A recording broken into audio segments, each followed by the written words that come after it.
बहुत ही important chapter हमारा चल रहा है जिसका नाम है बैंक समाधान विवरण पत्र। और बैंक समाधान विवरण पत्र में आज हम लोग सीखेंगे कि भाई बैंक समाधान विवरण पत्र हम प्रिपेयर क्यों करते हैं, यानी क्यों बनाते हैं बैंक समाधान विवरण पत्र। बहुत ही इंपॉर्टेंट वीडियो है और बैंक समाधान विवरण पत्र बनाने की 4 विधियां हैं जो आपको अगले वीडियो में मैं समझाऊंगा। तो यहां पर हम समझेंगे कि भाई बैंक समाधान विवरण पत्र हम तैयार क्यों करेंगे। देखो ये तो समझ लिया, देख लिया होगा बैंक समाधान विवरण पत्र होता क्या है। ना समझा हो एक लाइन में फिर से समझ लो।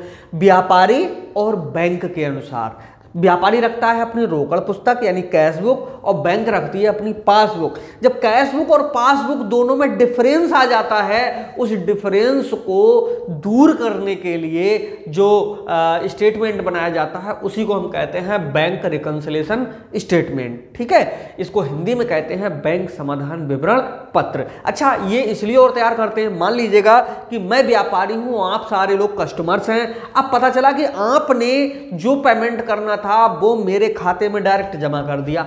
अब मैंने अगर आपसे पूछा कि भाई आपने हमारा पैसा दे दिया या नहीं दे दिया, तो आपको थोड़ा अच्छा नहीं लगेगा। लेकिन मैं अगर बैंक से पूछूं कि इन लोगों ने पेमेंट किस किस ने जमा कर दिया, तो देन जिसने जमा कर दिया होगा उससे बिल्कुल बात करने की जरूरत ही नहीं है, क्योंकि उसने तो पेमेंट दे ही दिया है। जिसने पेमेंट नहीं दिया उसका देख लेंगे। तो इन बैलेंस को सही करने के लिए यानी अपने अनुसार और बैंक के अनुसार जो बैलेंस है वो बराबर करने के लिए जो विवरण पत्र बनाया जाता है उसी को कहते हैं बैंक समाधान विवरण पत्र। अब यार इसे तैयार क्यों करते हैं ये भी समझना होगा। देखो, एक होता है क्या बैंक और दूसरा होता है हमारा कौन, बिजनेसमैन।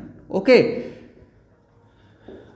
बिजनेसमैन कह लें या ट्रेडर कह लें, व्यापारी कह लें, ठीक है, दुकान वाला कह लें, कोई भी कह लें, कोई फैक्ट्री हो सकती है, कोई व्यक्ति हो सकता है जिसने बैंक में अकाउंट ओपन कराया है। देखो, बैंक से सीधा संबंध होता है किसका, बिजनेसमैन का। ठीक है, बिजनेसमैन क्या करता है, ऑर्डर देता रहता है किसके लिए, बैंक के लिए। ठीक है, लेकिन बहुत सारे ऐसे काम होते हैं जो बैंक में हो जाते हैं, व्यापारी को पता नहीं चल पाते हैं। फॉर सपोज करेंगे पहले नंबर पर, जैसे हम बात करेंगे ब्याज की। जब भी हमारे खाते में ब्याज जमा होता है देन मैसेज आता है, कुछ लोग पास में नहीं भी आता है, लेकिन कोई पता नहीं होता है कि किस दिन हमारे खाते में ब्याज जमा हो रहा है। पता चला बैंक में हमारा जो अकाउंट है, यहां पर एक प्रकार से छोटा सा अकाउंट लिख दें, आप समझ जाओगे। और यहां पर चलती है क्या, पासबुक। ठीक है, यहां पर क्या चलती है, कैश बुक। मैं लिख दूं यहां पर पास बुक और यहां पर चल रही है कैश बुक।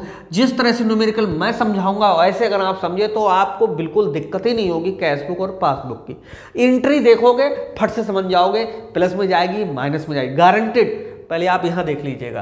देखो, ब्याज की बात करते हैं। ब्याज हमें कौन देता है, बैंक देता है। तो सबसे पहले पता किसको होगा, व्यापारी को होगा या बैंक को होगा। बैंक को पता होगा कि अब कितने रुपए इनके खाते में हमें ब्याज के जमा करने। पता चला ब्याज हमारे खाते में जमा हो गया, बिजनेसमैन को पता ही नहीं कि कितने रुपए जमा हुआ, इसलिए क्या आ गया, दोनों में अंतर आ गया। दूसरे नंबर पर एक्सपेंसेस। देखो, जिसको हम कहते हैं खर्च। ठीक है, ये होता है इंटरेस्ट, INTEREST, इंटरेस्ट। अब यहां पर खर्च यानी हमारे जब अकाउंट पे खर्च लगा, कोई चार्ज लगा, तो हमें नहीं पता होता है, बिजनेसमैन को नहीं पता होता कि कितना खर्चा लगाया बैंक ने। ठीक है, तो इस कारण से भी व्यापारी के अनुसार और बैंक के अनुसार क्या आ जाता है, डिफरेंस। तीसरे नंबर पे होता है चेक। ये चेक क्या होते हैं, 2 प्रकार के होते हैं, एक प्लस में दूसरे माइनस में। प्लस का मतलब है कि हमें मिलने वाला पेमेंट और माइनस का मतलब है जो हमारे खाते से निकलने वाला पेमेंट है। पता चला कि 5 लोग हमें पैसा दे रहे थे, ठीक है, इनसे पैसा आना था, हमारी ओर आना था, और हमने ये सारे चेक लिए और बैंक को दे दिए कि भैया इनसे पैसा लो और हमारे खाते में जमा कर दो। पता चला इनका और इनका पैसा खाते में है ही नहीं, खाते में नहीं का मतलब इन्हीं के खाते में नहीं है। जब इनके खाते में नहीं तो हमारे खाते में कहां से आ जाएगा। और हमने जब ये 5-6 चेक अगर दिए होंगे बैंक को, तो हमने क्या सोचा होगा, सारा का सारा पैसा हमारे अकाउंट में जमा हो ही जाएगा। लेकिन जब जमा नहीं हुआ तो क्या होगा, यहां पर और यहां पर अंतर पैदा हो जाएगा। इस अंतर को दूर करने के लिए बनाना होता है क्या, बैंक का रिकंसिलिएशन स्टेटमेंट। रिकंसिलिएशन का मतलब होता है मेल मिलाप, समाधान, तभी तो हिंदी में कहते हैं बैंक समाधान विवरण। तो चेक हो गए, बहुत बड़ा कारण है चेक का। और चौथे नंबर पे होता है डायरेक्ट पेमेंट। डायरेक्ट पेमेंट क्या होते हैं, जैसे मान लीजिएगा कि आप लोग अगर हमारे क्लाइंट हो, कस्टमर्स हो, तो आप लोगों ने क्या काम किया कि जैसे पेमेंट हमें आपसे लेना था, कोई भी ट्रांजैक्शन हमारा पहले हो चुका था, यानी हम आपको पहले कुछ बेच चुके थे, आपने कहा ठीक है 10, 15, 20 दिन में हम पेमेंट कर देंगे। और क्या होता है कि जब एक दूसरे का संबंध होता है तो अकाउंट नंबर सबके पास में ये रिसिप्ट पे भी पड़े हुए होते हैं, तो आपने वहां से लिया और तुरंत हमारे अकाउंट में डायरेक्ट पेमेंट भेज दिया और आपके पास में तो ट्रांजैक्शन नंबर आ ही गया, रिकॉर्ड आ ही गया, ठीक है। अब ऐसे में हमारे खाते में आकर के पैसा जमा हो गया, हमें पता ही नहीं है, तो इन दोनों में क्या आ जाएगा, अंतर आ जाएगा। चौथे 5वें नंबर पे होता है पेमेंट। कैसे? एनुअल हो सकते हैं, मंथली भी हो सकते हैं। जैसे मंथली पेमेंट में कोई खर्च वर्च हो सकता है, बीमा प्रीमियम की किस्त हो सकती है, इंश्योरेंस हो सकता है, ठीक है, एम्प्लॉइयों का पेमेंट हो सकता है। ये डायरेक्ट जो पेमेंट होते हैं वो भी व्यापारी कभी कभी नहीं पता रहता है, रोकड़ पुस्तक में नहीं लिख पाता है, एंट्री यहाँ नहीं कर पाता है, लेकिन बैंक से बिल्कुल टाइम टू टाइम हो जाते हैं, ठीक है। महीने के लास्ट में अगर बिजली का पेमेंट होना है तो वो तो होना ही है, बैंक तो कर ही देगा, ठीक है। व्यापारी ने अपने एंट्री की है, नहीं की है, तो यहाँ से और यहाँ में क्या आ जाता है, डिफरेंस आ जाता है। तो ऐसे बहुत सारी चीजें होती हैं।